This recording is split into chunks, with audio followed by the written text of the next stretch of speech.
Guys सबसे पहले हम यहाँ पे करंट अफेयर कंपाइलेशन कर लेते हैं। 3 और 4 जून का एक साथ कंपाइलेशन देख लेते हैं। और सबसे पहले न्यूज़ यहाँ पे हमें देखने को मिल रही है एमआरएस के बारे में। मैं आपको फिर से बता दूं किसके बारे में, एमआरएस के बारे में। ये क्या है?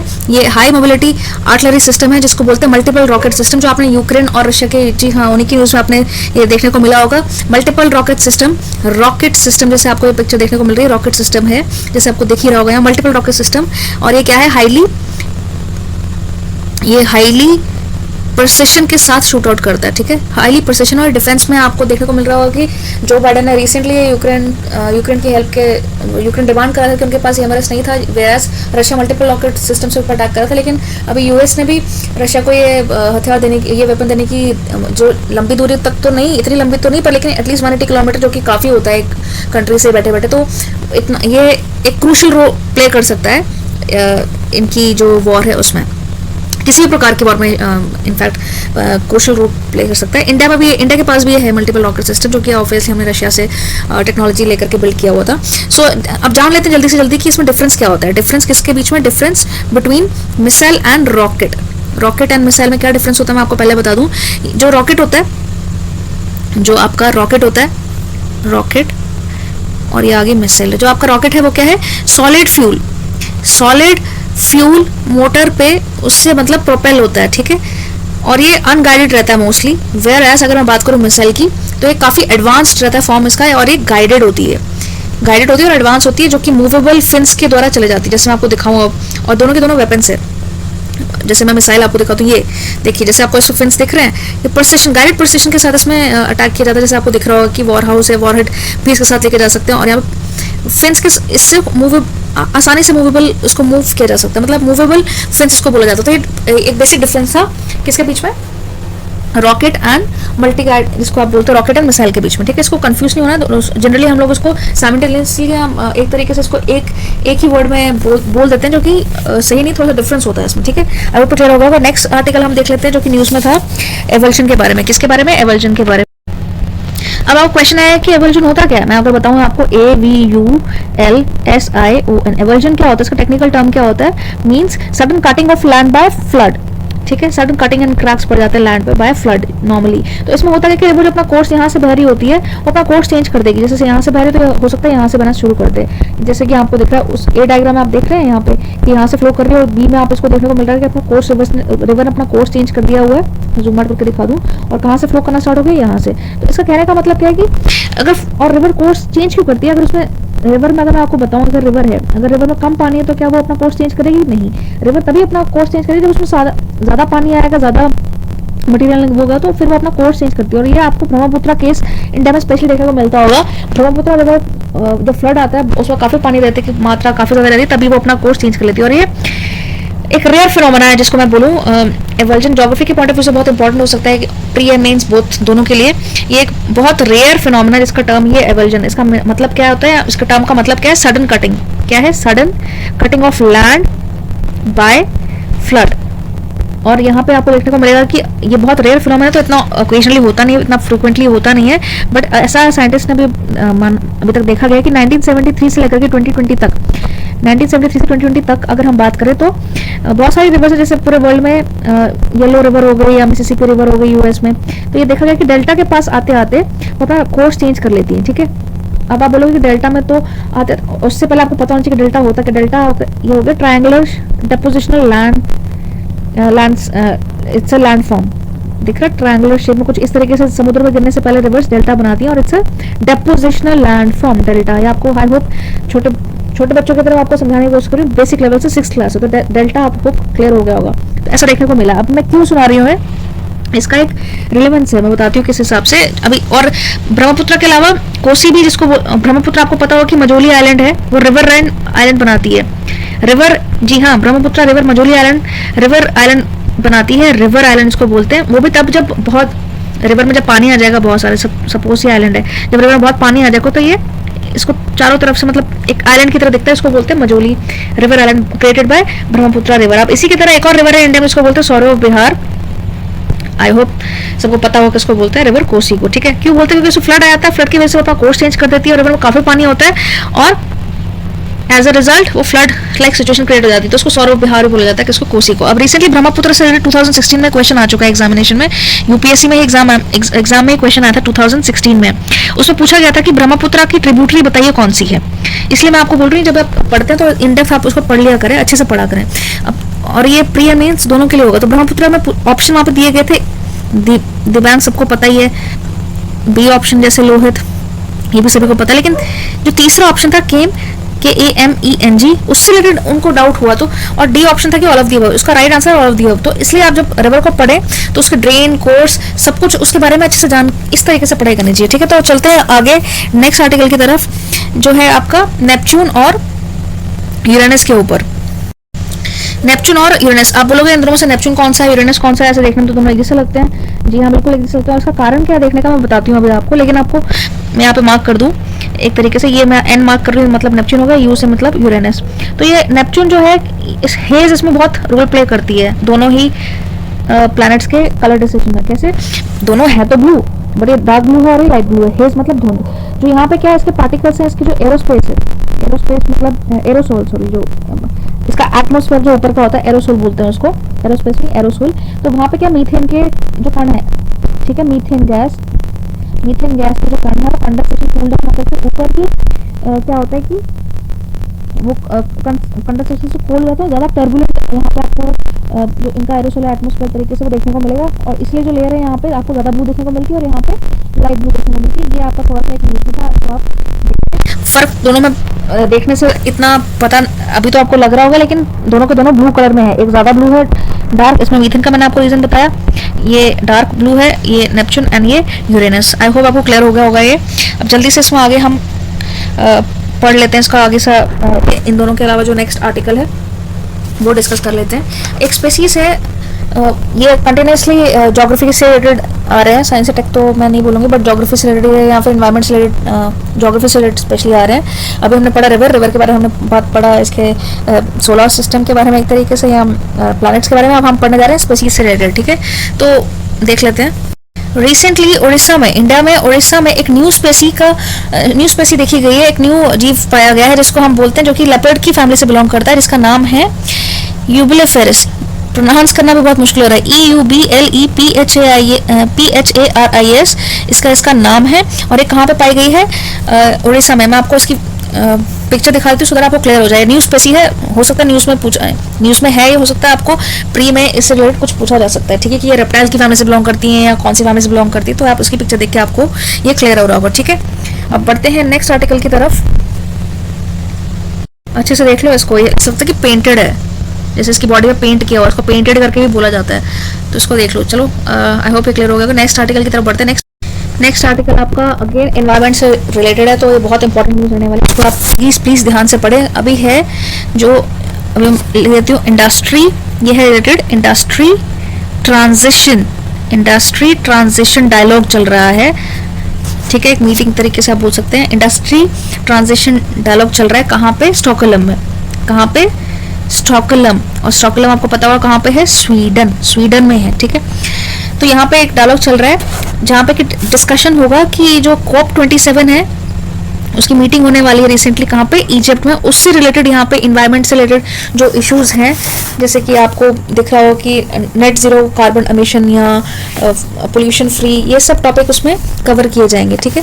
पोल्यूशन से रिलेटेड यहाँ, और ये एकदम से आप बोलोगे एकदम से कैसे होगा, एकदम से नहीं है, इसके 50 इयर्स पूरे हुए हैं, तो इसलिए ये लोग सारे गैदरिंग हुई एक तरीके से। कहाँ पे, स्टॉकहोल्म हो गई ना, आपको बता दूं कहाँ पे, स्वीडन में। तो वहां से अब डिस्कस कर रहे हैं कि जब इजिप्ट में COP27 होगा ना, कहाँ पे होगा COP27, तो वहाँ पे नेट जीरो कार्बन एमिशन की उससे रिलेटेड टॉपिक डिस्कस किए जाएंगे। और यहाँ पे 16 देश जो हैं, कितने, 16 नेशंस, 16 देश इसमें पार्टिसिपेट करेंगे, जिसमें कि महिंद्रा भी जो है वो भी शामिल है। महिंद्रा इसमें जैसे सीमेंट या पोल्यूशन या ये सब इन चीज़ों से रिलेटेड डिस्कशन होगी। और 50 इयर्स ये कंप्लीट किया है किसने, यूएन ने, इस कॉन्फ्रेंस में, कि 50 साल पूरे हो रहे हैं, इसलिए यूएन के अंडर ये कॉन्फ्रेंस रखी गई है।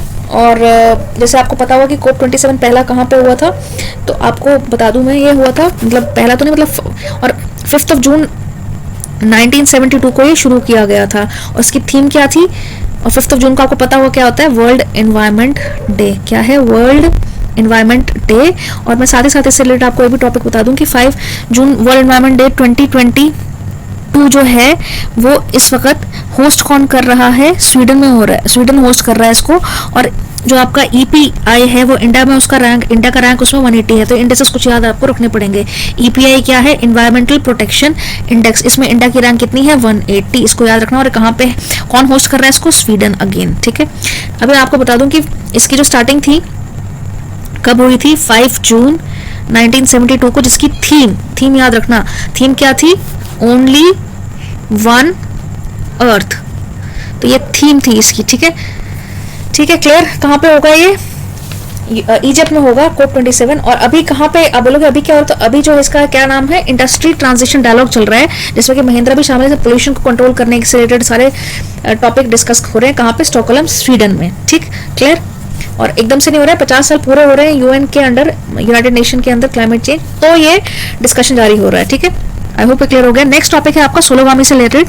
सोलोगामी, आप ट्विटर पे आप सारे एक्टिव रहते हो तो आप सबको पता होगा, इंस्टाग्राम या सोशल, और कोई न्यूज़ पता होना हो आपको, सोलोगामी से रिलेटेड न्यूज़ जरूर आपको पता होना हो, पर आपको सोलोगामी जरूर पता होगी। तो चलो स्टार्ट कर लेते हैं। रिसेंटली न्यूज़ में आया हुआ है कि पोलोगामी, एक इससे पहले आपको टर्म बता दूं डिफरेंस क्या है सोलोगामी पोलोगामी में।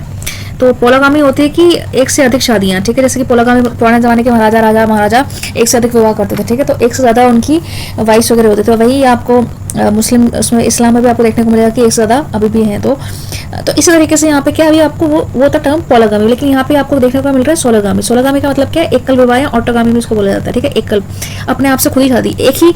रिसेंटली ये न्यूज़ में क्यों है, आप सभी को पता होगा। ये रिसेंटली जो गुजरात की एक 24 ईयर्स ओल्ड एक फीमेल है, उन्होंने अपने पूरे रीति रिवाज के साथ, ऐसा नहीं कि कहीं कोर्ट में जाके, पूरे रीति रिवाज के साथ उन्होंने अपने साथ ही खुद की शादी कर ली है, जिसको अभी जो रिसेंटली काफ़ी न्यूज़ में आई है। तो उनका नाम क्या है, उनका नाम है, वडोदरा की रहने वाली, उनका नाम है करिश्मा बिंदु।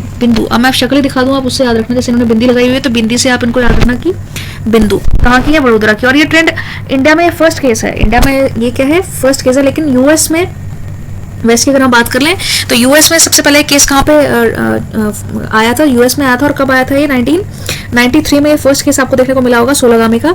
किसने किया था, एक डेंटिस्ट थी जिनका नाम था, फीमेल डेंटिस्ट, जिनका डेंटिस्ट थी, उनका नाम था लिंडा, ठीक है, लिंडा उनका नाम था, फीमेल डेंटिस्ट का। उन्होंने अकेले 1993 में सोलोगामी की थी यूएस में, ठीक है। और इंडिया में इसको लीगली परमिशन नहीं मिली अभी, बट ये शो क्या करता है, और 24 ईयर्स की ही है सिर्फ, आप देख सकते हैं इसको, इनको ये सिर्फ 24 ईयर्स है। और ये ट्रेंड क्या शो कर रहा है, इसमें ये शो कर रहा है कि फीमेल्स किसी भी फाइनेंशियली आजकल डिपेंडेंट नहीं है, that means females are very independent.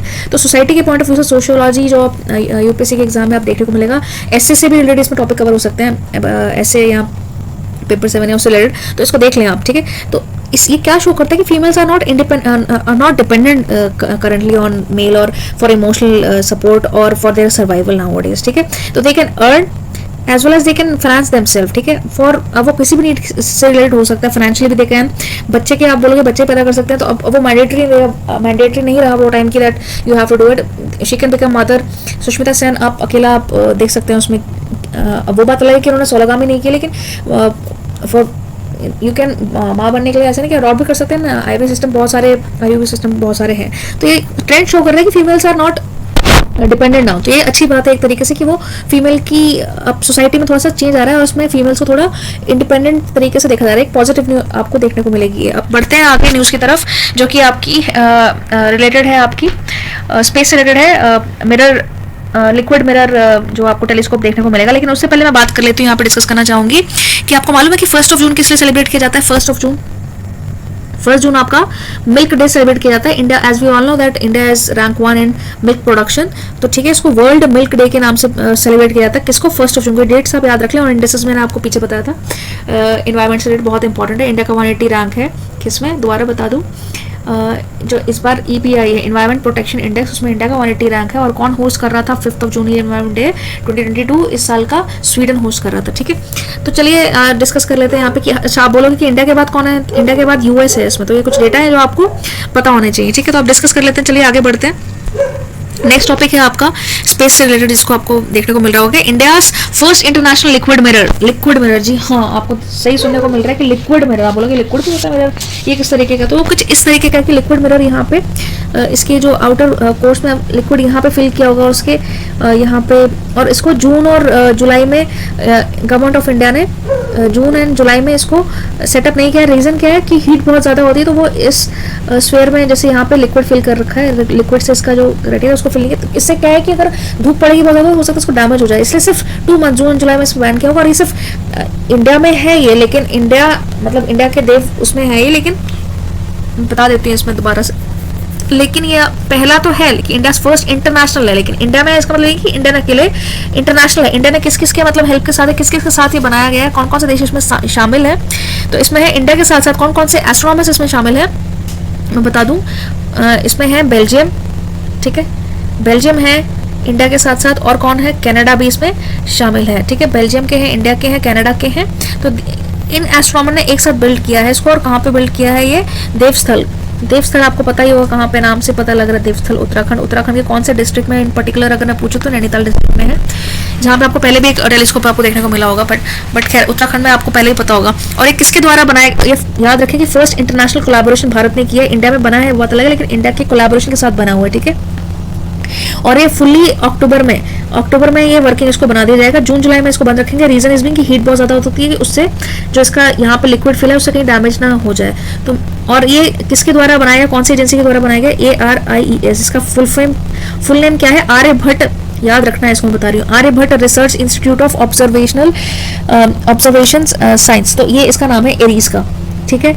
और अंडर इंडिया के कोलैबोरेशन के अंडर हुआ है और देवस्थल में बनाया गया है।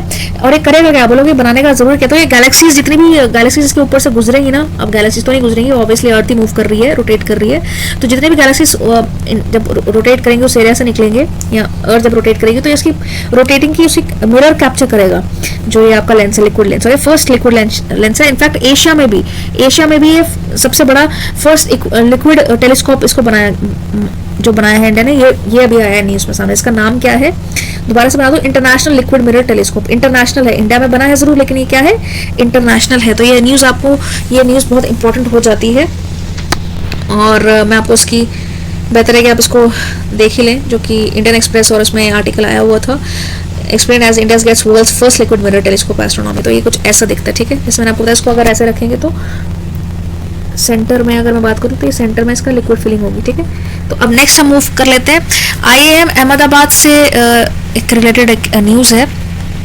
IIM जैसे हम डिस्कस कर लेते हैं अभी। टॉप स्टोरी रही है recently business point of view से, इकोनॉमिक्स से रिलेटेड इसमें थोड़ा बहुत शेयर है, बट फिर भी मैं डिस्कस कर लेती हूँ इसको कि जो IIM अहमदाबाद है उसने farm India land price index start किया है। क्या है, फार्म लैंड इंडेक्स स्टार्ट किया हुआ है। प्राइस इंडेक्स एक तरीके से आप उसको याद रख सकते हैं, ठीक है। तो ये क्या करेगा, ये एक तरीके से रियल एस्टेट में होता है ना कि बता सकता है कौन सी लैंड किस लिए इंपॉर्टेंट है। तो जितना भी डेटा आपको चाहिए होगा तो एक इंडेक्स से आने वाले टाइम में ये बहुत इंपॉर्टेंट बन जाएगा। तो आपको जगह जगह जाकर किसी कॉर्पोरेट डीलर से जाकर के खरीदने की जरूरत नहीं है, आपको ऑनलाइन देखना पड़ेगा कौन सा डेटा है कौन सा नहीं। तो ये IIM अहमदाबाद के थ्रू आपको इजीली जो इन्होंने डेवलप किया है एक तरीके से कि लैंड्स को मैप कर पाएंगे कि मतलब ज़मीन कैसी है, किस चीज़ के लिए, और मतलब प्राइस कैसे, उसको ट्रैक कर सकते हैं आप। तो ये ट्रैक करता रहेगा, और ये ट्रैक हर साल में 2 बार तो करता है, हर महीने तो ट्रैक करता है, लेकिन साल में 2 बार रिन्यू होता है, ठीक है, 6-6 महीने में। तो हर महीने ये ऑफकोर्स डेटा रहता है, उसका अपडेशन रहता है, लेकिन साल में 2 बार ही रिन्यू होता है, मतलब इसको अपडेट किया जाता है। और हर महीने डेटा तो कलेक्ट करता है, ये ट्रैक करता है, इसका मेन काम। और ट्रैक करने के लिए इंडिया में कौन कौन से इसके, अगर मैं बात करूं कि इंडिया में कहाँ पे अभी ये रिसेंटली जहाँ ट्रैक हुआ है वहाँ पे, मतलब ये स्टार्ट कहाँ पे हुआ है, तो ये हुआ है आंध्र प्रदेश, यूपी, महाराष्ट्र, तेलंगाना, तो कर्नाटका। ये कुछ 5 या 4 ऐसे राज्य हैं, स्टेट हैं जहाँ पे ये लैंड से रिलेटेड ये डेटा प्रोवाइड करेगा। तो ये एक तरीके से अच्छा भी है, मतलब ये पता पाया कि लैंड की मैपिंग हो जाएगी एक तरीके से, ठीक है। तो ये जैसे रियल एस्टेट है ना, रियल एस्टेट को जैसे इससे पता चल पाएगा कि कौन सी लैंड किस चीज़ के काम आएगी, एग्रीकल्चर के काम है या कमर्शियल एरिया, या उसमें कमर्शियल इसको यूज़ किया जाएगा, फार्म के लिए यूज़ किया जाएगा। ऐसे गवर्नमेंट ऑल्सो जो भी है इसको when want to buy any kind of agriculture land they can easily buy that by seeing. इससे क्या होगा कि इसको देख करके पता चल जाएगा by seeing this on internet और so it's a good initiative taken by IIM Ahmedabad. So इससे आपको पता चल पाया कि लैंड को एक तरीके से मैप कर लेंगे एक तरीके से. आप आई होप आपको क्लियर हो गया होगा. अब एक और एनवायरमेंट से रिलेटेड एक न्यूज़ है, बायोमास. बायोमास आप सभी को पता होगा क्या होता है. बायोमास से रिलेटेड न्यूज़ है, आइए उसको डिस्कस कर लेते हैं. तो देख लेते हैं इसको. जैसे बायोमास आपको पता ही होगा कि क्या होता है, आपको एक पिक्चर से ज़्यादा क्लियर समझ में भी आ रहा होगा आई होप. जैसे आपको दिख ही रहा है, बायोमास सोर्सेस बहुत सारे होते हैं. जैसे हम पराली अगर किसी की जला लें, या पराली तो खैर पोल्यूशन क्रिएट करते हैं. जैसे गन्ना होता है, गन्ने की आप जो उसका निकल के जैसे कई जगह खांड उसको बोलते हैं हरियाणा में या कहीं और, तो उसको भी हम विदाउट ऑक्सीजन उसका प्योरिफिकेशन करके हम उसको यूज़ कर सकते हैं एज अ फ्यूल. तो बायोमास फ्यूल है, बायो रिसोर्स. उससे रिलेटेड आपकी एक न्यूज़ अभी रिसेंटली न्यूज़ में आई हुई है. जैसे कि आप बायोमास क्या है कि एक न्यू टेक्नोलॉजी है, मतलब बायोमास बेस्ड है, जो कि बॉयलर से टेक यूज करके हरियाणा में स्पेशली कुरुक्षेत्र में हुए. कहाँ पे? हरियाणा, हमारा हरियाणा. ठीक है, हरियाणा में क्या है, वहाँ पे एक बॉयलर के थ्रू बायोमास टेक्नोलॉजी का इन्वेंशन हुआ है. तो उससे क्या है कि क्या होगा, उससे क्या होगा कि चाहो तो आप जो एनर्जी है उससे आप उसमें कंबशन के थ्रू उसको हीटअप करके रेडिएट कर सकते हो कंबशन के थ्रू. ठीक है, या फिर सेकेंड गैसिफिकेशन कर सकते हो. गैसिफिकेशन मतलब गैस की तरह उसको यूज कर सकते हो. थर्ड आपका है पॉलीमर की तरह यूज कर सकते हो. मतलब कि इसका क्या हुआ कि जैसे bio oil without the presence of oxygen, इसको एक तरीके से जो साइंस के स्टूडेंटों को ज़्यादा पता होगा, साइंस से टेक या इन्वायरमेंट से रिलेटेड भी ऑफकोर्स को बायोमास को हम यूज कर सकते हैं. तो इससे ऑयल निकाला जाता है ऑक्सीजन की एब्सेंस में. तो इस तरीके से हम इसको बायो फ्यूल की तरह भी इसको यूज कर सकते हैं, जो कि टोटली रिन्यूएबल है. It is completely renewable and it's a good initiative taken bye Haryana, जो कि एक बायोमास प्लांट है बॉयलर के थ्रू. और इससे आप जैसे रॉ मटेरियल क्या क्या है, जैसे बायोमास से क्या क्या, लकड़ी, भूसा, काउडंक और भी मटेरियल जिससे ये तैयार किया जा सकता है. मतलब ये इनिशिएटिव मतलब इन्होंने स्टार्ट कर दिया है हरियाणा में. सबसे पहले अभी बायोमास एक यूज करने को मिला है और बहुत अच्छी न्यूज़ है जो देखने को मिल रही है हमें. अब मैं आपको नीचे दिखा दूं, जैसे कि आप रिसाइकलिंग तरीके से बायो एनर्जी को कर सकते हैं, उसको यूज कर सकते हैं, रिन्यू कर सकते हैं. ठीक है, तो it's a very good initiative और ये होना चाहिए. हमारे देश में भी इन्वायरमेंट से रिलेटेड ये होना चाहिए कि अवेयरनेस फैलनी चाहिए. अब जल्दी से हम नेक्स्ट आर्टिकल पे पहुंच जाते हैं. नेक्स्ट आर्टिकल डिस्कस कर लेते हैं हम, जो कि है integrated landscape management plan for greater Panna landscape. Again environment से रिलेटेड है और ये सेकंड, थर्ड और फोर्थ जून के जो आर्टिकल्स में डिस्कस कर रही है बहुत इंपॉर्टेंट हो जाते हैं. और स्पेशली इन्वायरमेंट से रिलेटेड कहीं ना कहीं आपको देखने को मिलेंगे news, both pre and for means. Pre के लिए तो है ही है, मीन्स में मैंने आपको बता दिया किस तरह ये क्वेश्चन फ्रेम किए जा सकते हैं, वो भी मैंने आपको बता दिया. और ये जरूरी नहीं कि सिर्फ यूपीएससी के लिए, ये मैं आपको जेएनके के जो बच्चे एग्जाम दे रहे हैं, जेकेएसएसबी के लिए, किसी भी प्रकार का एग्जाम दे रहे हो, स्पेशली जेएनके ओरिएंटेड मैंने आपको बता दिया. रिवर्स जैसे मैंने पीछे आपको बताया था सेकंड या फर्स्ट को इंडस रिवर या अर्थक्वेक वगैरह, क्योंकि वो जोन जेएनके से रिलेटेड बताया, तो जनरल इन जनरल आपको ओवरव्यू मिल रहा है. ठीक है, तो ये नहीं कि सिर्फ आप एक एग्जाम्स के लिए ओरिएंटेड होकर कर रहे हैं. इसमें आपको मैं पूरा इन डेप्थ नॉलेज दे रही हूँ, सो दैट आपको जेएनके से रिलेटेड भी न्यूज़ में पता लग सके. तो चलिए अब आगे बढ़ जाते हैं, इससे बात करते हैं. इंटीग्रेटेड लैंडस्केप मैनेजमेंट प्लान है, किसके लिए है? For greater Panna landscape. आप बोलोगे क्या है? जो अभी रिसेंटली आपने न्यूज़ में सुना होगा ना कि जो केन बेतवा प्रोजेक्ट था, केन बेतवा लिंक प्रोजेक्ट, ये 2021 से काफ़ी न्यूज़ में रहा है. इसको पढ़ लेना अच्छे से. केन एंड बेतवा, केन का पानी जो है बेतवा से लिंक किया गया है. मैंने आपको एक जगह और भी डिस्कस किया होगा, ये बजट के टाइम पे मैंने शायद डिस्कस किया था. केन बेतवा प्रोजेक्ट है, ये लिंक प्रोजेक्ट है. इसके थ्रू क्या हो रहा है कि जो वाइल्ड लाइफ सेंचुरीज हैं या वाइल्ड लाइफ जो है उनकी, वहाँ की जो उनका हैबिटेट है वो लॉस ना हो जाए, इसके मद्देनजर रखते हुए ये इनिशिएटिव लिया गया है. ठीक है, तो अब वो क्या इनिशिएटिव लिया गया है कि एक प्लान बनाया है कि वाइल्ड लाइफ जो स्पीसीज हैं, जैसे घड़ियाल वगैरह हो गए, घड़ियाल मतलब एलिगेटर टाइप हम, तो उनको बचाया जा सके, उनका हैबिटेट बचाया जा सके. ठीक है, उन्हें कैसे प्रोटेक्ट करें ये इसमें डिस्कस किया गया. मतलब ये प्लान है integrated landscape management plan greater Panna landscape, याद रखना. और ये किसके द्वारा, अगर मैं बोलूँगी किसके द्वारा ये प्रिपेयर्ड होता है, तो ये होता है wild life institute of India. Wild life किसके द्वारा प्रिपेयर्ड होता है? Wild life institute of India. And इसका पर्पस अगर मैं पूछूँ क्या पर्पस है इसका, तो पर्पस यही है कि द प्लान जो ये है, this plan has been prepared for to in respect of this Kane Betwa linkage project which has been approved by the government of India in 2021, that we all know, right? So अब ये क्या है कि एक तरीके से दुर्गावती इसमें wild life sanctuary है जो कि एमपी में है. वाइल्ड लाइफ सेंचुरी जब भी आती है आपको पता होना चाहिए कहाँ पे है, क्या किसकी बात कर रहे हैं? दुर्गावती इन एमपी, दुर्गा याद रखना. ठीक है, Durgavati in MP and Ranipur wild life sanctuary in UP. Ranipur, Jhansi की रानी याद रखना, Ranipur and wildlife century in UP. तो ठीक है, एक एमपी में और एक यूपी में. एमपी में दुर्गा है और दुर्गा का दूसरा रूप आप क्या बोलेंगे कि रानी झांसी, तो Ranipur wild life sanctuary in UP. इस तरीके से आप याद रख सकते हो. किस लिए कि हैबिटेट को ज़्यादा लॉस ना हो, क्योंकि केन बेतवा जो लिंक प्रोजेक्ट है, केन का बेतवा में पानी आएगा तो उसकी जो वाइल्ड लाइफ उसको प्रोटेक्शन करना बहुत जरूरी है। बहुत सारे स्पेसीज जैसे घड़ियाल हो गए, और भी बहुत पानी है, पानी में रहते हैं काफी सारे वाइल्ड लाइफ जीव जंतु बहुत सारे ना वहाँ पे, तो उनके हैबिटेट को प्रोटेक्ट करना बहुत जरूरी बन जाता है। तो वो रीजन और स्पेशली उसको बोला गया कि उस रीजन को कंजर्व करना लैंडस्केप को। तो किसके अंतर्गत आता है? इंटीग्रेटेड लैंडस्केप मैनेजमेंट प्रोग्राम है, जिसको पन्ना याद रखना, पन्ना लैंडस्केप। ठीक है, किससे रिलेटेड? केन बेतवा प्रोजेक्ट। मैं बता रही हूँ बार बार, केन बेतवा प्रोजेक्ट हमने इंडेक्ट पढ़ा था, जब हम इंडेक्ट तो नहीं पर रिसेंटली बजट में भी इसका जब आपने ओवरव्यू देखा होगा उसमें भी था ये, हर घर शक्ति, जल शक्ति है जो भी, उससे रिलेटेड मैंने आपको एक ओवरव्यू में मुझे याद है कि मैंने बताया था। ठीक है, तो आगे बढ़िए, अब आगे बढ़ लेते हैं, देख लेते हैं आगे नेक्स्ट आर्टिकल कौन सा।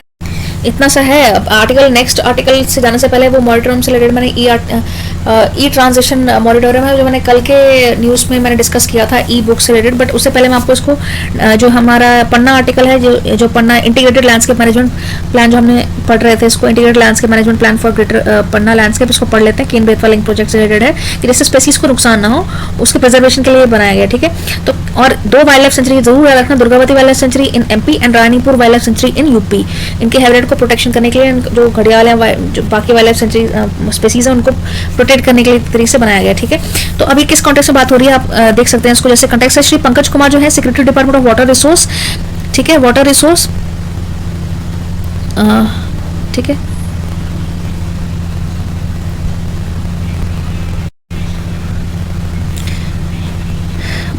क्या नाम है? Pankaj Kumar, secretary department of water resource, river development, Ganga rejuvenation ministry of जल शक्ति। जल शक्ति मैंने आपको बताया नहीं, ये बार बार मैं बता रही हूँ आपको, ये जब बजट निकला था ना, बजट में उसमें ये जल शक्ति वर्ड आपको देखने को मिला होगा। हैज रिलीज्ड, दोबारा से बोल लो, मिनिस्ट्री ऑफ जल शक्ति has release this the final report of integrated landscape management plan for greater Panna landscape for 1 जून 2022। ये न्यूज में रहेगा, बहुत इंपॉर्टेंट है, मैं बार बार बता रही हूँ, इसको रिवाइज कर लें। अब इससे की पॉइंट क्या है, जैसे मैंने आपको बता दिया, एक ओवरव्यू मैंने आपको दे दिया है इससे रिलेटेड।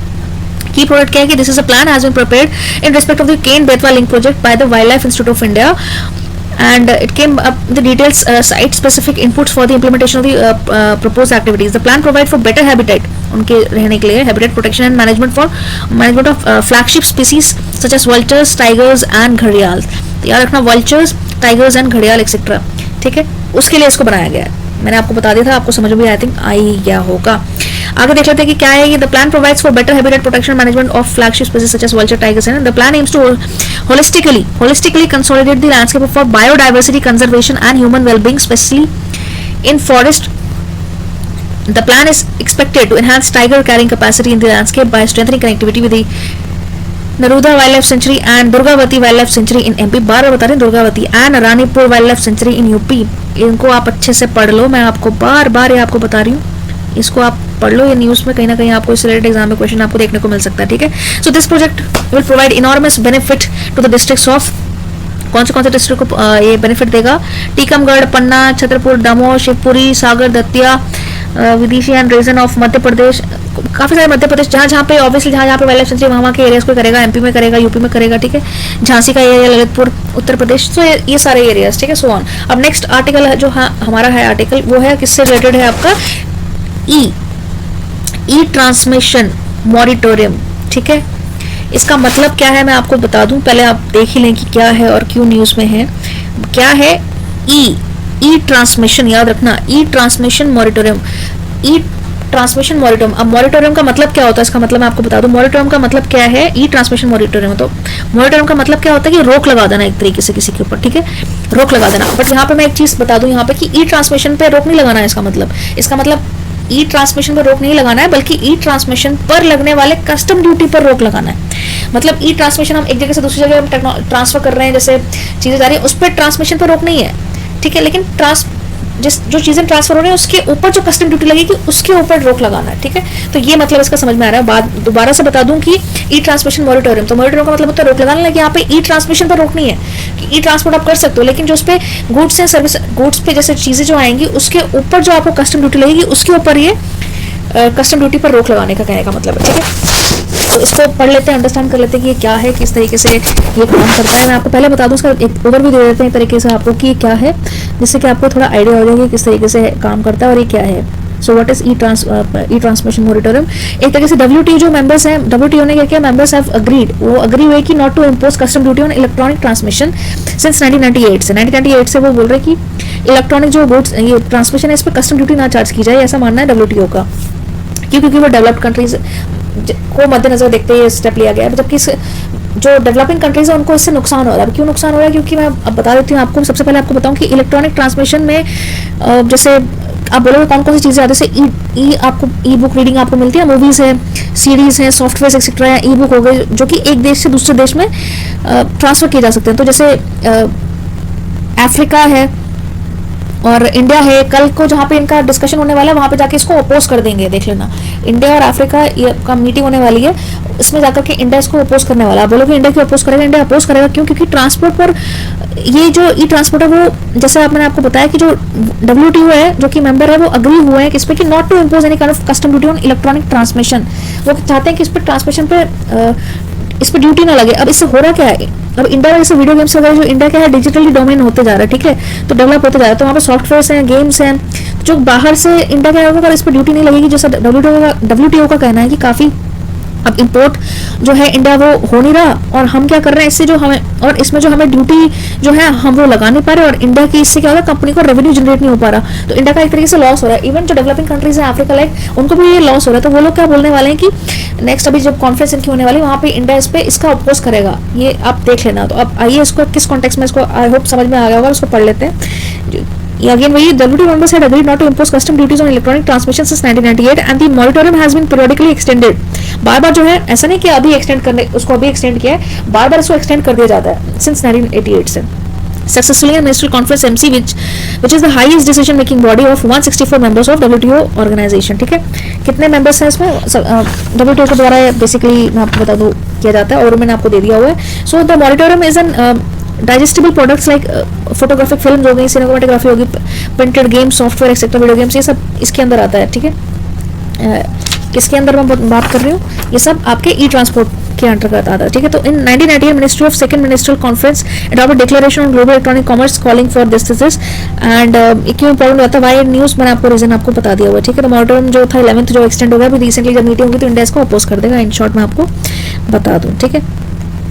बाकी आपको पता ही चल गया कि क्या है मॉनिटरिंग। मैंने ये कवर भी किया था अभी पिछले वीडियो में, जो 2 जून का मैंने करंट अफेयर डिस्कस किया था, उसमें ये अच्छे से डिस्कस किया हुआ है, ठीक है। तो चलिए बढ़ते हैं हम आगे नेक्स्ट इशू की तरफ, जो नेक्स्ट आर्टिकल है आपका। नेक्स्ट आर्टिकल की तरफ हम इसको फॉरवर्ड करते हैं।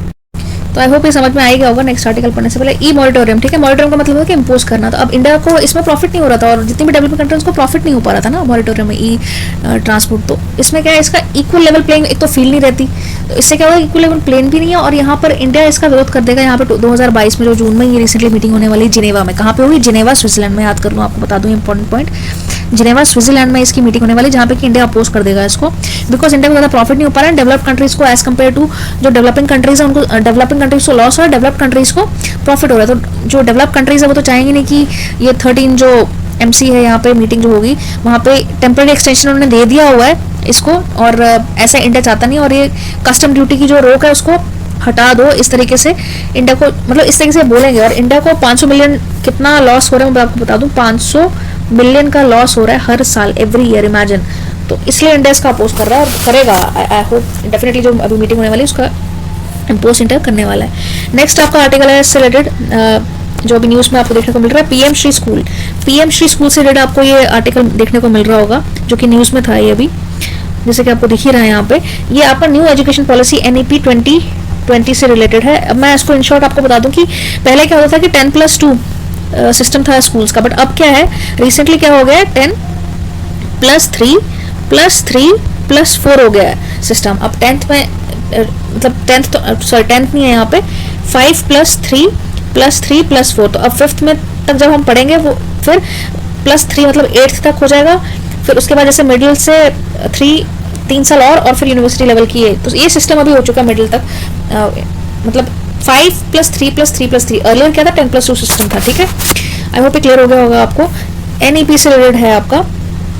यूनियन मिनिस्टर जो है आपके Dharmendra Pradhan on Tuesday said that the centre is planning to set up PM Shri schools which will be aimed at preparing students for the future and will be the laboratory of new national education policy NEP, जैसे आपको पता ही है, ठीक है।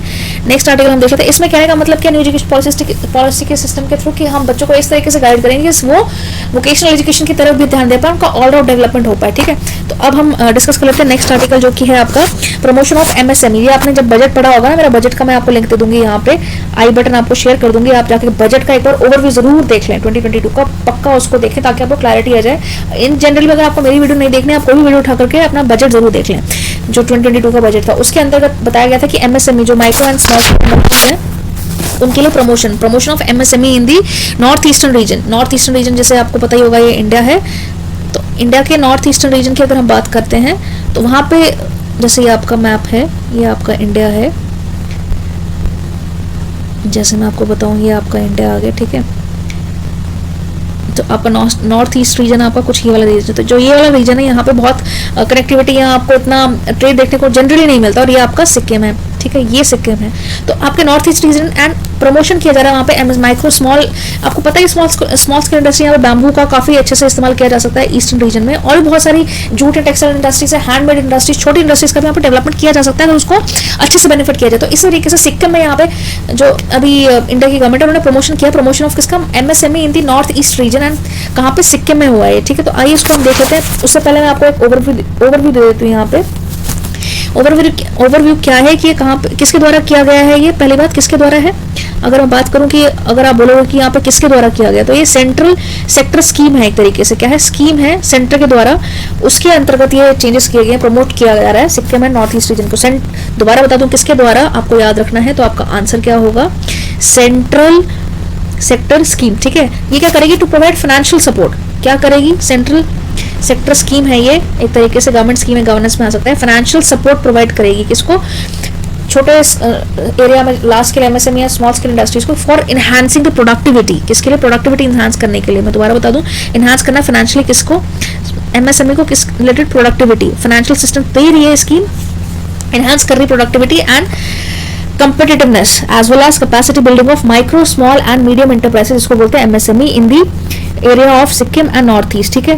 तो nodal ministry इसमें कौन है, मतलब किसके अंतर्गत ये लिया जा रहा है, सेंटर क्रिएट कर रही है, लेकिन नोडल मिनिस्ट्री के द्वारा इसके अंतर्गत MSME ये किसके अंदर आ रही है, नोडल मिनिस्ट्री के अंदर आ रही है, ठीक है। और ये सेंट्रल की स्कीम है, ठीक है, सेंट्रल सेक्टर स्कीम है ये, और ये क्या प्रोवाइड करती है, दोबारा से मैं आपको बताऊं, फाइनेंशियल सपोर्ट किसके लिए, to enhance productivity and competitiveness, कहाँ पे, सिक्किम में हो रही है, एंड प्लस नॉर्थ ईस्ट को, ठीक है। तो उसके अंडर नॉर्थ मिनिस्ट्री के अंडर आता है, और इसमें क्या है, जैसे टूरिज्म को बढ़ावा देना, टेक्नोलॉजिकल बढ़ावा देना, स्मॉल स्केल इंडस्ट्री से बेकरी और भी बहुत सारे कॉमन प्रोजेक्ट होंगे, उसको गवर्नमेंट ऑफ इंडिया खुद से फाइनेंशियल सपोर्ट देगी। जैसे 90% अगर आपका है तो 10% आप लगाइए, 90% बाकी आपको ये टूरिज्म या बाकी स्मॉल स्केल इंडस्ट्री से बेकरी वगैरह पे गवर्नमेंट आपको इसमें लोन प्रोवाइड करेगी, आपका वो पे ऑफ हो जाएगा, एक तरह से आपको सिर्फ 10% ही पे करना पड़ेगा। तो फाइनेंशियल असिस्टेंस प्रोवाइड कर रही है गवर्नमेंट ऑफ इंडिया, बहुत अच्छी स्कीम है, किस लिए, और नॉर्थ ईस्ट रीजन के लिए, ठीक है। तो एक और मैं आपको बता ही दूं यहाँ पे कि प्रमोशन ऑफ MSME क्या है। यहाँ पे आप देख सकते हैं कि north east guidelines for central sector scheme approved, encouraging capacity building of MSME north east region, ठीक है। Small scale and medium enterprises आपको पता ही होगा, ठीक है। अब लास्ट आपका एक टॉपिक हम देख लेते हैं, climate change reveals ancient city in Iraq. Iraq आपको वर्ल्ड मैप पे आपको जैसे को लोकेशन आप पक्का इसकी देख लें, लोकेशन इराक एंड ईरान में कंफ्यूज नहीं होना है, स्पेशली आप जाकर के इसको जाएं, वर्ल्ड मैप पे इसकी लोकेशन देखें, बहुत बहुत बहुत ही ज्यादा इंपॉर्टेंट हो जाती है। अब आपको पता है कि इराक में वहाँ पे टिग्रिस रिवर थी, ठीक है। अब क्योंकि सूखा वहाँ पे पानी यूज कर रहा है, अभी गर्मियाँ है तो उसका पानी धीरे धीरे खत्म हो रहा है, तो वहाँ पे एक रिवर थी, रिवर नहीं, वहाँ पे एक वो सूख जाने के बाद वहाँ पे खुदाई का काम स्टार्ट किया आर्कियोलॉजिस्ट के बाद, बहुत कम टाइम था क्योंकि वो डैम का पानी मतलब वहाँ पे सूखता चला गया, तो वहाँ पे एक न्यू खुदाई करके एक पता चला कि जो सेटलमेंट है वो पता चली है, और वो किसकी तरह पता चली, जो ओल्ड एरिया होता था जिसका नाम था जाकिकू, बता दूं जाकिकू, जो कि लगभग आपके मतलब 3100 मान लो 1400 BC का टाइम पीरियड मानोगे, इसमें माइनस कर लूँ, इसमें AD में से माइनस करूँ, 1400 BC का टाइम। तो क्या था ये एरिया जो था, अभी आपको कहाँ पे देखने को मिलेगा, किर्गिस्तान वाला रीजन जो एरिया ना मैप में, किर्गिस्तान और जितने भी स्थान होते हैं आपको मिडिल जो भी ईस्ट, ये आपको पता होना चाहिए कि मिडिल ईस्ट किसको बोला जाता है स्थान, तो किर्गिस्तान वाला एरिया वहाँ पे आपको देखने को मिलेगा। लेकिन ये पूरी की पूरी जो जो ये न्यूज़ है ये इराक से रिलेटेड है। इराक और ईरान मैप में आप ज़रूर देखें, बार बार बोल रही हूँ। तो इराक में क्या था, एक न्यू सिटी डेवलप की गई है। आर्कियोलॉजिस्ट ने अब इसको सर्वे किया क्योंकि पानी कम, डैम वगैरह आप देख रहे, थोड़ा सा टाइम पीरियड था, जल्दी इन्होंने खोजना स्टार्ट किया क्योंकि आपको पता है क्लाइमेट चेंज हो रहा था और डैम वाले रीजन में अब गर्मियाँ खत्म हो जाएंगी तो फिर बाद में पानी ज़्यादा आ जाएगा तो वो डूब सकती थी। तो इसका इसलिए आर्कियोलॉजिस्ट ने इसको जल्दी एक तरीके से काम स्टार्ट किया यहाँ पे बहुत शॉर्ट पीरियड ऑफ टाइम पे। और डैम का पानी क्या होगा कि वो सूखा, जैसे आपको पता है रिवर टेवरस के साइड में, तो आर्कियोलॉजिस्ट के पास बहुत कम समय था इसको खोजने का, क्योंकि अगर पानी आ गया तो पता चला कि अब डूब ही गए हो। तो खैर इसकी वजह से उन्होंने फाइंड किया कि एक इनको सेटलमेंट मिली। कौन सी सेटलमेंट मिली? जिसका नाम था जाकेकू। दोबारा बता दूं, कौन सी सेटलमेंट मिली? जाकेकू, जैसे आपको दिख रहा होगा यहाँ पे जाकेकू, ठीक है। और ये क्या है? ब्रॉन्ज सेटलमेंट है। ब्रॉन्ज, जैसे आपको इंडस वैली में पता है ना कि ब्रॉन्ज सेटलमेंट थी और वहाँ पे उसको ब्रॉन्ज चलखलोथन ब्रॉन्ज सेटलमेंट भी बोला जाता था। तो वैसे ब्रॉन्ज सेटलमेंट है और कहाँ पे? किर्गिस्तान में इसके वो भी अवशेष वगैरह मिले हैं। तो आप देख लो जो न्यूज़ में है, ये वर्ल्ड IR से रिलेटेड हो जाता है। ये climate change reveals ancient city in Iraq, ठीक है। Worsen drought condition have extended the period of in 3000 years ago 1440 BC हो गया एक तरीके से। Old city of Zakhiku is above water adding archaeologist efforts to study the preserve this site. ये आपकी news में है। Ancient city in Iraq unearthed after extreme drought, जिसको मैंने अभी बताया आपको कि ब्रॉन्ज से रिलेटेड सेटलमेंट है, इंपॉर्टेंट जाती है। हो सकता है कि इससे रिलेटेड आपको इंडस से रिलेटेड या ब्रॉन्ज से रिलेटेड कुछ क्वेश्चन आपको देखने को मिल जाए। हिस्ट्री से रिलेटेड एक्सकेवेट किया एक तरीके से, एक्सकेवेशन स्टार्ट हुई है यहाँ पे, जो कि आपको देखने को मिल जाएगी। लॉस्ट सिटी के नाम से सुना था, ज़काकू रिसेंटली न्यूज़ में आई थी, ठीक है।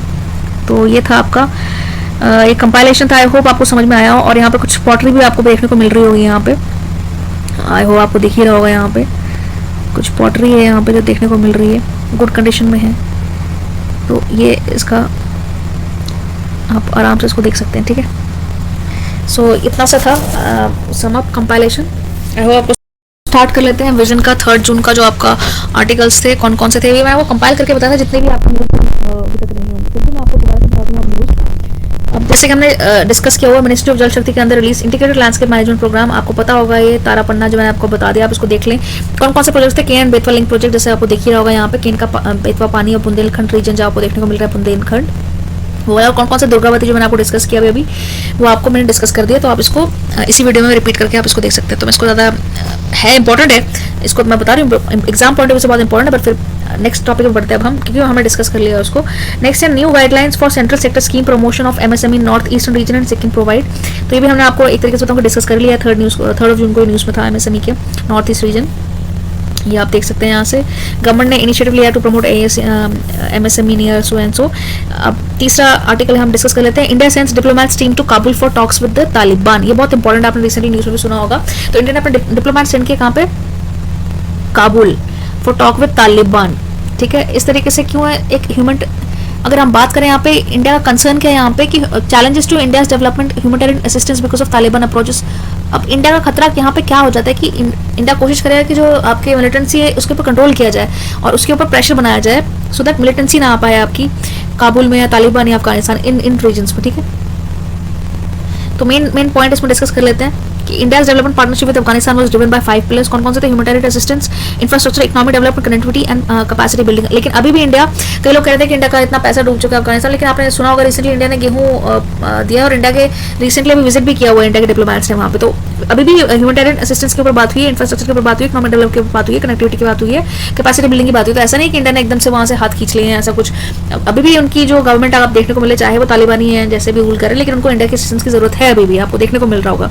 तो ये आपके 5 पिलर्स थे। अब नेक्स्ट टॉपिक हम डिस्कस कर लेते हैं major step for indigenous development of 5G open RAN under Atma Bharat. तो इनिशिएटिव है ये स्टार्ट किया है किसका? 5G ओपन के उसके ऊपर। तो इसके क्या क्या बेनिफिट्स होंगे जल्दी से हम देख लेते हैं। R&D चल रहा है, मतलब रिसर्च डेवलपमेंट इंडस्ट्री स्ट्रेंथन किया टेलीकॉम सेक्टर को। इसमें इंटेलिजेंस एंड प्रोग्रामेबल नेटवर्क मिलेगा, lower total cost of ownership, data centre economic to radio network, vendor diversity allegation. Already Modi ji ने काफी सारा इनिशिएटिव लिया है। अब आजकल हर आप कंपेयर करें पाकिस्तान अपने नेबरिंग कंट्री से, तो इंडिया के हर इवन स्ट्रीट वेंडर्स जो होते हैं ना सब्जी लेने वाले, उनके पास भी आजकल मोबाइल है और उनका भी खाता खुला हुआ और वो भी आजकल UPI, आपको पता ही होगा कि यूजर इंटरफेस काफी अच्छा से बन चुका है एक तरीके से। तो अच्छा इनिशिएटिव है, 5G से रिलेटेड आपको पता होगा। और रैन क्या करेगा? रैन प्रोवाइड करेगा critical technology to connect users to mobile network over radio waves. और current RAN technology is provide as an integrated platform for both hardware and software. There is a difficult to mix vendors for its different units, but recently मुझे लगता है India की government फिर भी ये easily achieve कर ही लेगी.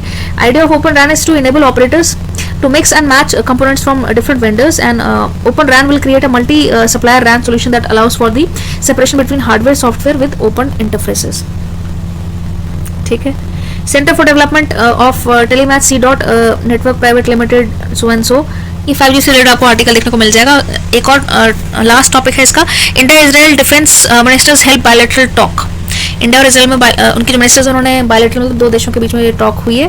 Both the sides adopted India Israel vision on defence cooperative, a letter of intent enhancing cooperation in field of futuristic defence technology. आपको पता होगा कि इजराइल की काफी अच्छी टेक्नोलॉजी है और बेस्ट एक तरीके से माना जाता है कि अगर कहीं भी जाके कोई ऑपरेशन करना है तो बेस्ट बहुत अच्छे से इसको पूरा करती है इजराइल की डिफेंस. आपको पता ही होगा. Israel account of 13% of India's import, जो कि अच्छी बात है. कितना 13% ऑफ इंडियाज इम्पोर्ट्स. तो ये SIPRI 2021 include critical defence technologies and joint development projects etcetera. Missile like Barak 8 surface to air missile and Spike and anti tank guided missile. मैंने आपको भी बताया था MRS जो भी, बट ये न्यूज में आता रहता है लेकिन आपको पता होना चाहिए. कितना है 13%. और missiles like Barak 8 surface to air missile, Spike anti guided missile है, और Harpoon and heroin. In 2021 both nation decided to set up a task force to put up together a comprehensive 10-year roadmap to identify new areas of collaboration. Other areas of collaboration agriculture है, और कौन कौन से defence के अलावा कहाँ बात हुई है बायलैटरल टॉक में. एग्रीकल्चर से रिलेटेड बात हुई है, इकोनॉमिक एंड कमर्शियल रिलेशंस के ऊपर बात की गई है. India is Israel's third largest trading partner है. इंडिया किसका? इजराइल का. Agreement in other field such as science technology, science tech की बात की, इनोवेशन की बात हुई है, हेल्थ की बात हुई है. Uttar Pradesh has sign a plan, UP देख लीजिए कहाँ जा रहा है, plan of cooperation with Israel to resolve water crisis in Bundelkhand region. Bundelkhand region आपको पता है कि सूखा इलाका में मूंगफली वगैरह ज़्यादा देखने को मिलती है आपको, ड्राई एरिया थोड़ा. मैं पर्सनली वहाँ पे मैंने अपने 6 साल बिताए हुए हैं तो I know it very well. But जाना चाहिए आपको अगर कभी मौका मिले तो. आप जैसे बोलते हैं ना इंडिया में भी, तो बुंदेलखंड में भी अच्छी बात है कि यूपी में अब ये इनिशिएटिव लिया गया कि इजराइल के साथ एक प्लान तैयार किया जाए ताकि पानी के क्राइसिस से निपटा जा सके. तो और लास्ट बहुत इंपॉर्टेंट टॉपिक है ये, India metrological department IMD raises 2022 monsoon forecast for 103% for long period of average. यहाँ पे एल नीनो और ला नीनो की बात हुई है. एल नीनो मैं बता दूं गर्म से रिलेटेड है, करंट से रिलेटेड है. ला नीना ठंडे करंट से रिलेटेड, और ये फेवरेबल पॉजिटिव बात है इंडिया से रिलेटेड, मानसून से रिलेटेड. और आप बताओगे इसका क्या फर्क है? इससे ये फर्क पड़ता है कि एल नीनो और ला नीनो की वजह से क्या होता है कि जो करंट्स है वो चेंज, जो करंट जैसे फ्लो कर रहे होते हैं यहाँ से, आपको पता है कि बेंजुला करंट यहाँ फ्लो करता है और यहाँ पे ये बेंजुला करंट फ्लो करता है. यहाँ पे अमेरिका के पास कौन सा है कि हम बोल्ट करंट है. ये मैं आपको यहाँ पे लिंक दे दूंगी, वहाँ पे मैंने करंट्स की सीरीज दे रखी है, आप इसको आई बटन पर जाके चेक कर लें. वहाँ पे आपको मेरा ज्योग्राफी थ्रू मैप सीरीज है, उसको आप पक्का देख लें, आपको क्लियर हो जाएगा. वहाँ पे सारे जितने भी मैंने वीडियोस दिए अभी तक ज्योग्राफी से रिलेटेड वो सारी ज्योग्राफी थ्रू मैप सीरीज में. करंट वाले में आपको डिस्कस हो जाएगा. यहाँ पे एल नीनो और La Nina, Christ birth and girls Christ इसका नाम होता है. यहाँ पे मैं आपको वैसे ही बता दूँ, ये ज्योग्राफिकल टर्म है, जो लोग ज्योग्राफी से उनको समझ में आ रहा होगा. इससे क्या होता है कि कई अगर एल नीनो और ला नीनो से कई जगह ड्रॉट प्रोन एरियाज एक तरीके से आपको देखने को मिल जाता है. और एनसो करके आपका क्रिएट होता है तहाटी से लेकर के, और ऑस्ट्रेलिया के तहाटी से लेकर के हम्बोल्ट रीजन जो आपका पेरू करंट है, पेरुवियन करंट से पूरा जो पानी है ऑसिलेट भी होता है. इसको एनसो भी करके बोला जाता है बाद में. और एक एटमॉस्फेरिक फिनोमेना है एक तरीके से, जहाँ पे प्रेशर और वाटर के बीच में आप इसको देखने को मिलेगा. आप इसको अच्छे से पढ़ लें. इसमें क्या होता है कि जिस जगह बारिश आनी चाहिए वहाँ पे मौसम थोड़ा लेट आता है, जहाँ पे और इसके अभाव से कई जगह ड्रॉट भी आने की संभावना होती है. लेकिन अभी ला नीना आ रहा है तो इंडिया के लिए फेवरेबल पॉजिटिव शिफ्ट एक तरीके से बोला गया है. ये मैंने आपको एक इन शॉर्ट बहुत ब्रीफली बताया. मैंने आपको तहाती से लेकर के जो तहाती से लेकर तहाती इन ऑस्ट्रेलिया, और ऑस्ट्रेलिया से लेकर जैसे एक वर्ड यहाँ से तहाती से लेकर के पूरा वर्ल्ड आप दूसरी तरफ देखें तो पेरू, ये अफ्रीका के आगे पेरू, तो वहाँ तक का ये फिनोमेना आपको देखने को मिलता है. एक तो आपको वाटर से रिलेटेड हो गया एल नीनो, लोअर यहाँ पे हॉट वाटर कन्वर्ट होता है उसमें. और इसका रीज़न कि हर 7 से 8 साल में पूरे वर्ल्ड में ये फिनोमेना देखने को मिलता है, एल नीनो ला नीनो. और एक प्रेशर सिस्टम होता है, इसको वॉकर सर्कुलेशन भी बोलते हैं. आप इसको जरूर पढ़ें जब भी पढ़ेंगे. इन चारों टर्म्स को एक साथ पढ़ें.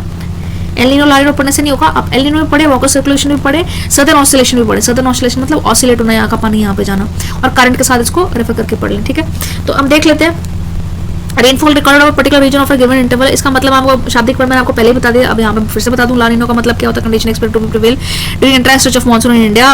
Rainfall on particular region given interval, it acts as a benchmark while forecasting the equivalent rainfall. La Niña is also known as little girl, जिसने आपको बताया, is all cooling phase weather pattern that occurs Pacific Ocean. La Niña is considered positive for Indian monsoon. India के लिए positive news है. El Niño उसके opposite है, is also known as little boy. वो girl है, ये boy है, little girl. Christ girl भी बोला जाता है उसको, और ये बॉय एल नीनो. वो कोल्ड है तो ये क्या होगा? हॉट. ठीक है, वार्म फेस है और पैसिफिक ओशन में अगर पर्टिकुलर जगह आपको पूछेंगे तो तहाती कहाँ पे, ऑस्ट्रेलिया के साइड पे, ऑस्ट्रेलिया से लेकर के तहाती पेरुविन कहाँ पे, साउथ अमेरिका में पेरुविन हम्बोल्ट करंट जिसको बोलते हैं, पेरुविन तक का ये पूरा फिनोमिना है।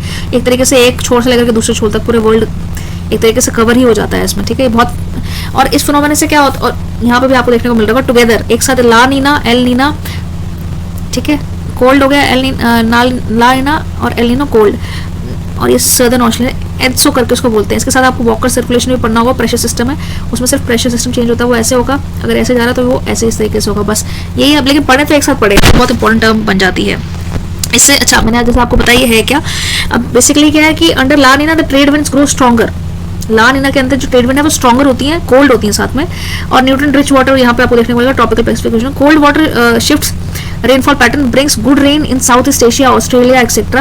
drier than usual condition in USA and South America। जहाँ पे ड्राई होगा वहाँ पे बारिश आ जाएगी, जहाँ बारिश आता है वहाँ पे ड्रॉट प्रोन एरिया आ जाता है। तो ये मतलब वेदर फिनोमेना चेंज होता है एल नीनो ला नीना में। आपको एक तरीके से समझ में आ चुका होगा, नहीं समझ में आया 9th क्लास की एनसीईआरटी उठाए वहाँ से बेसिक स्टार्ट करो, 11th क्लास की एनसीईआरटी में फिर से ये दिया हुआ है फिजिकल ज्योग्राफी, बट इन अ वे मैंने आपको एक फिनोमेना क्लियर करके समझा दिया होगा, हो आपको समझ में जरूर आ चुका होगा ये। पूरे वर्ल्ड में अगर आपसे पूछे पैसिफिक ओशन भी कहाँ से कहाँ तक है, ऑस्ट्रेलिया से लेकर के इस तरफ अगर ऑस्ट्रेलिया है यहाँ से लेकर के पूरा ऑस्ट्रेलिया से लेकर के पेरू एंड करंट तक, पेरू कहाँ पे लोकेशन जरूर देख लें, आपको समझ में आ जाएगा। इसके अलावा छोटी छोटी न्यूज़ थी आपकी, इन न्यूज़ रह चुकी हैं वो डिस्कस देख लेते हैं। पीएम श्री स्कूल मैंने आपको पहले बता दिया है, डिस्कस कर लिया हुआ है इसको। International day of union peace keeping, ये recently peace keeping union Kiran Bedi जी की अगर आप वेबसाइट पर यूट्यूब पे आप नहीं गए तो वहाँ पे देख लें। पीस कीपिंग उन्होंने अपना ब्लू कलर का, इनको ब्लू पैरग भी बोला जाता है क्योंकि वो ब्लू कलर के इनकी कैप्स होती हैं और इनके हेलमेट्स होते हैं, इनको इस तरीके से भी बोला जाता है ब्लू हेलमेट है ब्लू पैरग करके। International day of UN peace keeping, वहाँ पे उन्होंने काम किया किरण बेदी जी ने, उन्होंने अपने जरूर जाके उनको सब्सक्राइब या वो करें, मेरा कोई लेना नहीं है उनसे, लेकिन फिर भी मैं चाहूँगी कि आप लोग उनसे कुछ सीखें। तो वहाँ पे आपको पिक्चर मिल जाएगी किरण बेदी जी की। तो ये पीस कीपिंग इनिशिएटिव है। और साथ में एक वन लाइनर में देख लेते हैं, agriculture land for price index, ये भी हमने डिस्कस कर लिया हुआ है। और ब्लू ग्रांट स्कीम, ये भी हम देख लेते हैं। 1 year of announcement of right model of cluster universities under blue grant scheme yet to be selected. Union budget में इसको क्या था discuss, 2021 declare set umbrella structure एक तरीके से बनाने की कोशिश की थी, 9 cities को उसके अंदर लिया गया था for better synergy among various research institution, R&D basically universities and colleges में रीट्रेनिंग करना इसका एक मेन उद्देश्य था।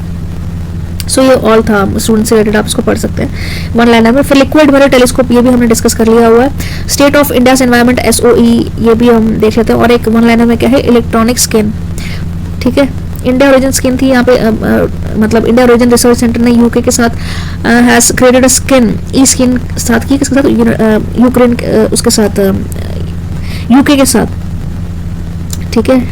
तो एक ये न्यूज़ में रहा है, इसको आप पढ़ लें और इसको देख लें। नेशनल फार्मास्यूटिकल कंपनी ने शॉर्टलिस्ट किया कुछ ड्रग्स जो कि बैन किए जा सकते हैं, मतलब उससे रिलेटेड है। और दामिनी ऐप है, ये भी आप वन लाइनर है, आपको जब PDF आपका इसी को आपको इसी के साथ नीचे डिस्क्रिप्शन लिंक में और फर्स्ट कमेंट में मिल जाएगा।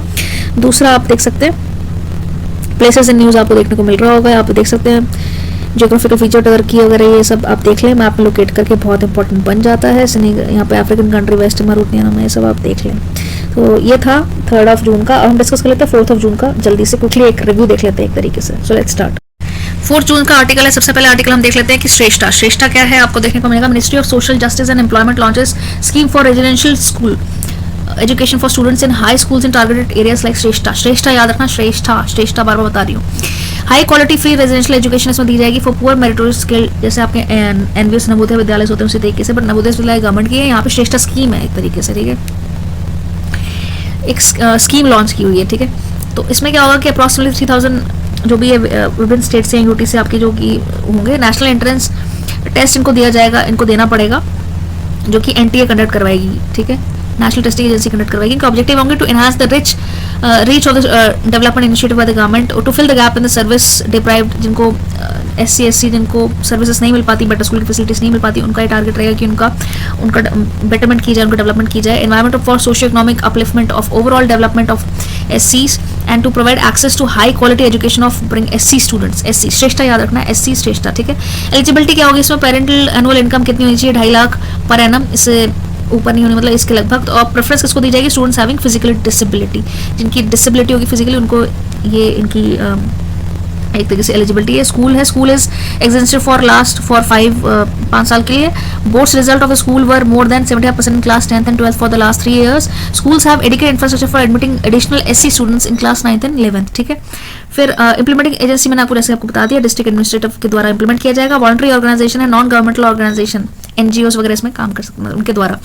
सेकंड हम आर्टिकल्स में देख लेते हैं कि supreme court mandates minimum 1 kilometre eco sensitive zone, इसको बोलते हैं ESZ फॉर प्रोटेक्टेड फॉरेस्ट। ये अगेन आपका इंपॉर्टेंट जाता है न्यूज। 1986 आपको पता होना चाहिए क्या है। एनवायरमेंटल प्रोटेक्शन एक्ट, ये तो आपको पता ही होना चाहिए, 1986 के द्वारा बनाया गया, मतलब बना था। In a bid to protect wildlife biodiversity, again national park and wildlife sanctuary, उसके द्वारा बनाया गया था। ये न्यूज में आपको देखने को मिलेगा। सुप्रीम कोर्ट मैंडेट्स ESCS, ठीक है, किससे रिलेटेड है आपका, again biodiversity and wildlife, ठीक है, ये है। और Goa foundation versus union of India 2006 certain directive were pass, ये सब हुआ था। Ministry of environment for climate change में इन्होंने दिया था। अब क्या ES have been identified and notified of under environment protection act MOAF, जरूर याद कर ले, इसके अंडर इसको रखा गया है। सिग्निफिकेंस क्या है, create a kind of shock absorber around the protected areas. आपको पता ही होगा, आपके कुछ जोन्स होते हैं, प्रोटेक्टेड अनप्रोटेक्टेड, और ये जोन्स होते हैं, ठीक है। तो हेल्प्स इन सितु एंड एक्स सितु, जैसे आपको बताया ना, बता रही हूँ, हमने पढ़ा होगा एनवायरमेंट में, ex situ in situ. Minimize forest depletion and man animal conflict. आपको पता होगा कुछ रिस्ट्रिक्टेड एरियाज होते हैं, कुछ जगह परमिशन दी जाती है, उसको कुछ जगह पास दिया जाता है, ठीक है। तो आपको पता है, ये बेसिक चीजें जो आपको ऑलमोस्ट पता ही होगा, पता ही है इनफैक्ट। तो इशू क्या था, the order allows the dilution of minimum with ESE in case of overwhelming public interest extends SES, negative impact on people livelihood. The stoppage of minimum mining in Goa impact the livelihood of large number of people. जैसे ये issue create हो कि mining वगैरह जो भी है, तो इससे क्या है कि अगर वो स्टॉप कर दिया, अगर बिल्कुल ही स्टॉप कर दिया, मतलब एक ऐसे जोन होता है, आपका पता ही होगा, तो उस हिसाब से आपको देखने को मिल रहा है कि उनका लाइवलीहुड वगैरह में असर पड़ा। स्टेट गवर्नमेंट रेवेन्यू जो है, specially state rich in natural resources, उनका ज़्यादा, मतलब आप पता ही है, जहाँ पे फॉरेस्ट होंगे वहाँ पे ये सब, ये आप स्पेशल जोन्स होते हैं कुछ, एक्स सिटू इन सिटू करके, आप इसको एनवायरमेंट में अच्छे से पढ़ लेंगे। खैर, तो आगे हम देख लेते हैं। SC dismisses petition challenge construction work at Puri Jagannath temple. Jagannath temple के अंदर उन्होंने बोला है कि कोई भी कंस्ट्रक्शन वर्क नहीं होगा, क्यों, किसके हिसाब से डिस्कस किया गया, और 1000 उसके एरिया के अंदर किलोमीटर सेंटीमीटर ऐसे कुछ, सॉरी सेंटीमीटर तो नहीं, किलोमीटर, उसके अंडर कंस्ट्रक्शन वर्क नहीं होगा, सेज बताया गया है। Construction activities under Shri Mandir Parikrama project, heritage corridor project were challenge for the violating of ancient monument and archaeological site and remains, AMASR Act 1958। इसको देख लें, 1958 का। The act says that there can not be construction within the 100 metre distance of the prohibited area. मंदिर के आसपास उसको प्रतिबंध है कि आप कंस्ट्रक्शन नहीं कर सकते। The SC Wild Supreme Court dismissing the petition held the activities undertaken by the state necessary in the larger prohibited area। तो एक तरीके से ये जगन्नाथ टेम्पल के ऊपर आ गया। ये आर्ट एंड कल्चर से रिलेटेड इंपॉर्टेंट हो जाता है, जरूर देख लें। कंस्ट्रक्टेड बाय, ये किसके द्वारा पूरी टेम्पल क्रिएट किया गया था, Ganga dynasty king Ananta Varma Deva, lord Jagannath किसका है आपको पता ही होगा, and the elder brother of Balabhadra. The 4 Dham yatra, इसको उसमें से एक फेमस है पूरी, एक आपका द्वारिका जो पानी में ये डूब गई है द्वारिका, और साउथ में, तो ये 4 धाम आपको पता होंगे इंडिया के, उसमें से इम्पोर्टेंट हो जाता था, मतलब है। तो और एक और देख लेते हैं। SC objects to frivolous bill, public interest litigation, potential luxury litigation eating up court time, underlining various issue caused by flippant pills etc. Supreme Court ने impose किया penalty on potential for filing luxury litigation, where a public spirited individual on a group without any personal interest can move to Supreme Court or higher court for the enforcement of the fundamental rights in the large public interest. Significance क्या है इसका, bringing justice to people who are handicapped by ignorance, indigenous illiteracy, Jaipur Sahara Hindu Vikas Samiti State of Rajasthan, creating sense of responsibility in public authorities, better enjoyment of fundamental right, issues with PIL, abuse of the process of law, ये आपका politics से related आपका बन जाता है PIL, आपको पता होगा, पब्लिक इंटरेस्ट लिटिगेशन उसको बोलते हैं PIL, encroachment upon a valuable judicial time, stalling of development activities like so and so, proxy etcetera. तो ये एक न्यूज़ में रहा है, आपको इसको देख लेते हैं। और एक और न्यूज़ है द स्टॉकहोल्म 50+ कॉन्फ्रेंस, जो मैंने आपको बताया, ये भी हम डिस्कस कर चुके हैं। 1972 में मैंने आपको बताया 50 years, it recommends 50 years since the 1972 conference human right, जो हमने डिस्कस कर ली हुई है। की प्रिंसिपल्स मैंने आपको बता दिए हुए हैं, सीमेंट वगैरह, नेट कार्बन एमिशन, इस पर जोर रहेगा। इजिप्ट में अभी नेक्स्ट कोप 27 होगा तो उससे डिस्कशन होगी। और इंडिया के अभी ये स्टॉकहोल्म में स्वीडन है, तो महिंद्रा जो इंडिया से हैं वो भी उन्होंने पार्टिसिपेट किया हुआ है। Stop funds to sports bodies that do not follow national sport development code of India, Delhi high court ने ये बोला हुआ, टेल्स सेंट्रल गवर्नमेंट, उनको बताया हुआ है। क्या बताया? The order stop the centre for existing grants fund and patronage to the national sports federation that do not comply दी, मतलब जो लोग अगर नहीं करते, आपको हेडलाइन समझ में आ रहा होगा कि जो स्टॉप फंड स्टॉप करें for the bodies that do not follow national sports development code of India. तो इसके बारे में एक न्यूज़ थी। इशू क्या था? Lack of good quality sport infrastructure थी, lack of transparency, accountability, lack of competency of federation is held by the politicians and short funds. आपको पता है इंडिया में स्पोर्ट्स की क्या कंडीशन रहती है। ऑल्सो इन न्यूज़ क्या क्या है यहाँ पे आप देख सकते हैं। इंफ्रास्ट्रक्चर इन्वेस्टमेंट है, ट्रस्ट है, hybrid between equity and debt investment, ये आपको देखने को मिल रहा होगा, एडवांटेजेस वगैरह इसके आप देख सकते हैं।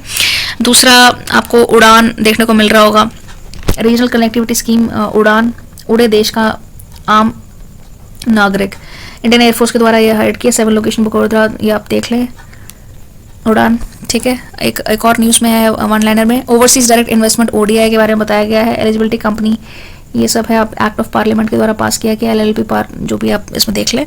और एक ये है महुआ pushes for Swachh Teerth, the ministry of housing and urban MOHUA has asked Uttarakhand and Jammu Kashmir JNK के पॉइंट ऑफ व्यू से इंपॉर्टेंट जाती news, and Odisha to take steps to ensure the Kedarnath yatra, Amarnath yatra and Rath yatra are conducted with the high levels of cleanness. इसको याद कर लें, पढ़ लें अच्छे से, क्योंकि JNK के पॉइंट ऑफ व्यू से है। They have been requested to provide the sufficient numbers of clean public toilets for both men and women in situ process, garbage collection etcetera, ठीक है। यात्रा से रिलेटेड है। एक है Sagarmala young professional scheme, Sagarmala आपको पता ही होगा, एक भारतमाला है उनका ट्रांसपोर्ट कनेक्ट करने के लिए, और ये Sagarmala water obviously ministry of किसने किया, formulated by ministry of port shipping and waterways to engage talented forward thinking and dynamic young professional in various division ministry, ठीक है।